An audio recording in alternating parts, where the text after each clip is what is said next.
Bonjour à tous, je m'appelle Xavier et je travaille sur Fortune Avenue, un couch game un peu nerveux dans le style du jeu de Monopoly. Et je suis content de vous annoncer que les playtests c'est pour très bientôt. Bon, je dis ça, mais en vrai je n'arrête pas d'ajouter des trucs à faire dans le backlog, donc forcément ça retarde un petit peu la phase de playtest. Mais en même temps, j'ai envie que vos retours après avoir joué à Fortune Avenue soient plutôt du style wow, le jeu il est beaucoup trop bien, je vais l'acheter day one à 1 million d'euros et je prends 500 000 copies pour tous mes potos.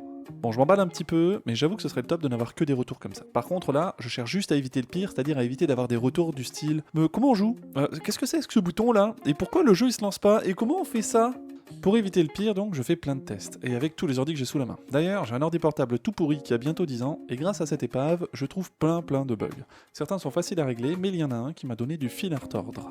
C'était un problème de synchro vis-à-vis du multijoueur, et vu que j'ai rencontré ce problème en plein stream sur Twitch, je l'ai aussi corrigé en plein stream. Ça m'a pris quelques jours quand même, et si vous étiez présent ce jour-là, vous avez forcément remarqué ma joie une fois que ce dernier bug critique a été corrigé. Donc je rencontre et je corrige des bugs, mais j'ajoute aussi plein de petites choses. Par exemple, je remplace un texte moche par une belle barre de chargement, comme ça quand on charge la partie, c'est beau, voilà.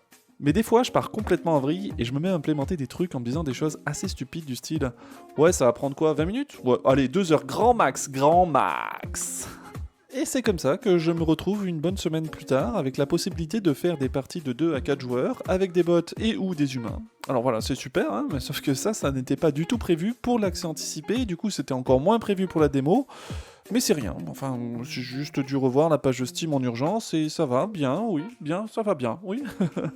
Alors j'ai peut-être pris du retard à cause de ça, c'est possible, mais je ne sais pas. Je me dis que c'est quand même important de pouvoir jouer tout seul à Fortune Avenue parce que bon, la première vague de playtest aura genre quoi 20 joueurs grand max. Du coup, si ces 20 joueurs voulaient lancer une partie, il aurait forcément fallu qu'ils jouent ensemble. Et pour ça, il aurait fallu qu'ils se coordonnent. Et bon, je pense pas que j'aurais eu beaucoup de retours dans ces cas-là. Donc en fait, je n'ai pas pris du retard, j'ai pris de l'avance sur le reste du planning. Et ouais, bon, je fais peut-être le malin, mais en fait déjà j'ai le droit de faire le malin parce que j'ai le droit, mais aussi parce que je suis vraiment très content d'en avoir fini avec la partie réseau de Fortune Avenue. Je vais devoir revenir dessus lors de l'accès anticipé pour ajouter des fonctionnalités, mais jusque-là, je ne devrais plus avoir besoin d'y toucher. Et c'est aussi ce qui me fait plaisir, mais je crois que ça, je vous l'ai déjà dit. Bref, il me reste encore quelques points à régler avant de vraiment recruter pour les playtests. Déjà, je dois mettre en place un formulaire pour recueillir vos avis, mais aussi, je dois préparer un outil pour gérer les playtests.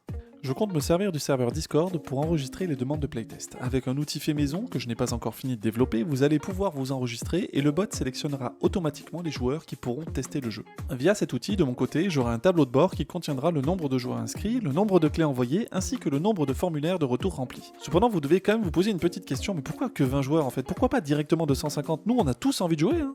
Déjà, merci de vouloir jouer, ça me touche, et c'est aussi légitime de se poser des questions comme ça. Mais il y a une vraie raison derrière et je vais essayer de vous l'expliquer rapidement avec un exemple. Mettons que j'envoie 250 clés d'un coup. Vous recevez votre clé, vous l'activez, vous installez le jeu, pop, tout est très bien, tout va bien, tout ça. Vous créez une partie avec des amis ou des bots et vous la lancez. Imaginez alors qu'il y a un bug qui empêche la partie de se créer et que personne ne puisse créer de partie. Déjà, votre expérience de jeu sera naze, mais en plus, les 250 joueurs auront la même expérience de jeu et forcément, j'aurai 250 retours identiques. C'est ça que j'essaye d'éviter, même si je teste tout au mieux et que je fais tout aux petits oignons, il y aura forcément des choses auxquelles je n'aurais pas pensé. Des choses qui n'arrivent que les nuits de pleine lune, du vendredi 13, les années bissextiles par exemple. Fait que les playtests c'est pour bientôt, d'ici quelques semaines tout au plus.